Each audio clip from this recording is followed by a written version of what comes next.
নমস্কার।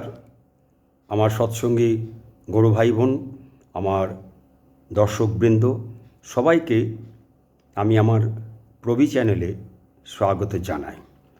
আজকে আমি আপনাদের সঙ্গে আবার আলোচনা করতে এসেছি। আমি আপনাদের সামনে প্রথমে দু লাইন আমি আপনাদের সামনে শ্রী ঠাকুরের একটা নিজের হাতের লেখা একটা গান আমি আপনাদের সামনে তুলে ধরছি, তারপর সেইটার উপর আমরা একটু আলোচনা করব। আর্য ভারতবর্ষ আমার, জ্ঞান গরিমা গরবিনী, দ্যুতি প্রেক্ষা স্ফুরক প্রজ্ঞা, দুলক দীপক মালিনী। এই গান পরম প্রেমময় শ্রী ঠাকুর অনুকূলচন্দ্রের শ্রীহস্ত লিখিত গান।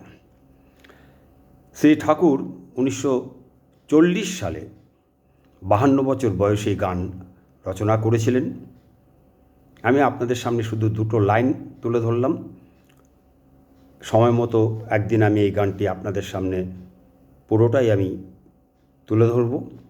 এই গান মন দিয়ে শুনলে চোখের সামনে আর্য ভারতবর্ষের অপূর্ব সুন্দর রূপ ভেসে ওঠে।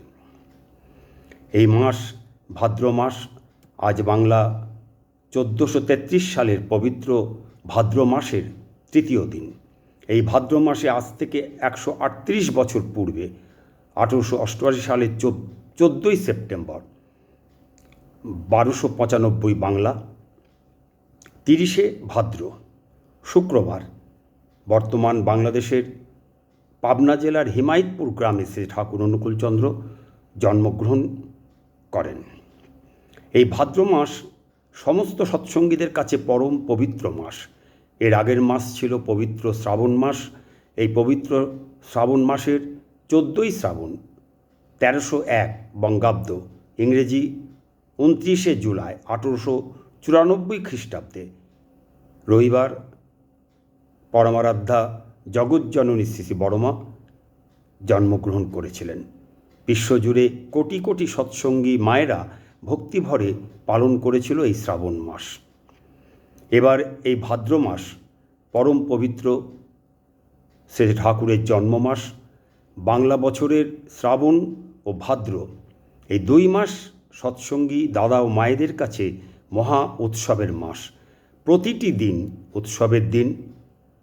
প্রতিটি দিন এই 2 মাস মহানন্দে ভারত সহ বিশ্বের সমস্ত সৎসঙ্গ মন্দিরে ও সৎসঙ্গীদের ঘরে ঘরে শ্রাবণ ও ভাদ্র পরিক্রমা চলে। আসুন এই 2 মাসকে স্মরণ করে গানের মাধ্যমে বলে উঠি। যদিও আমি গান জানি না, তথাপি আমি আপনাদের সামনে এমনি এই 2 মাসকে বর্ণনা করার জন্য আমি কয়েক লাইন আমি আপনাদের সামনে গাইছি।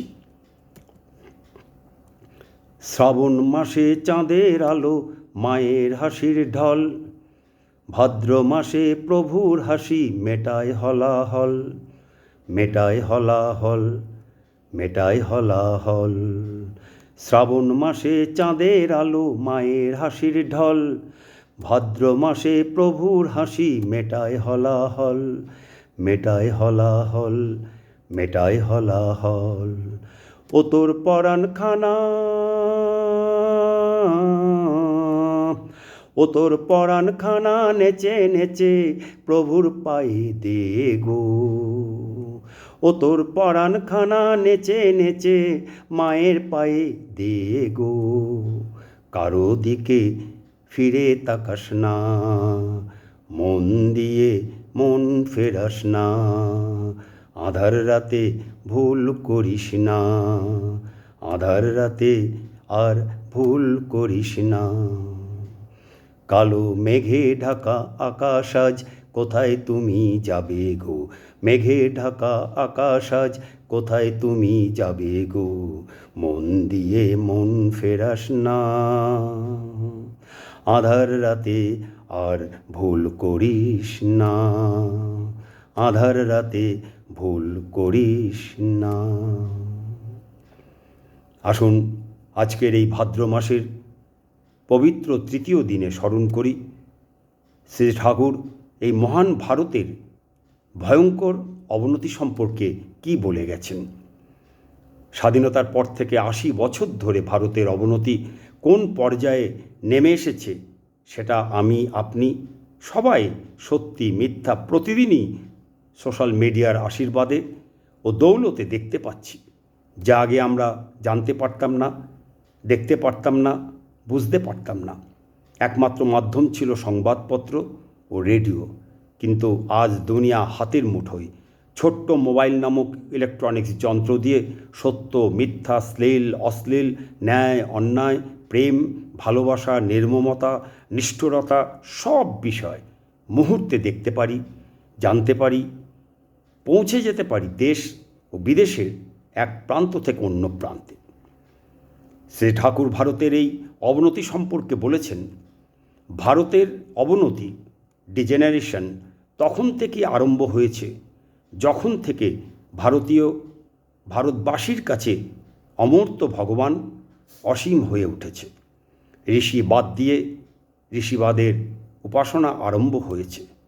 ভারত যদি ভবিষ্যৎ কল্যাণকে আবাহন করতে চাও তবে সম্প্রদায়গত বিরোধ ভুলে জগতের পূর্ব গুরুদের প্রতি শ্রদ্ধা সম্পন্ন হও, আর তোমার মূর্ত ও জীবন্ত গুরু বা ভগবানে আসক্ত হও, অ্যাটাচ হও, আর তাদেরই স্বীকার করো যারা তাঁকে ভালোবাসে, কারণ পূর্ববর্তীকে অধিকার করিয়াই পরবর্তীর আবির্ভাব। ভারতবর্ষ বহু ভাষাভাষীর দেশ।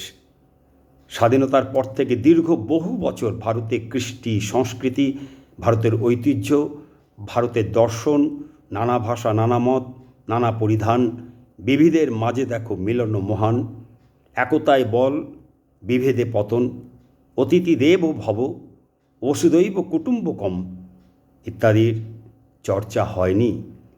চর্চা হয়নি এক ও অদ্বিতীয়, একমাত্র স্মরণীয়। চর্চা হয়নি পূর্বপূরণকারীরা আমাদের স্মরণীয়।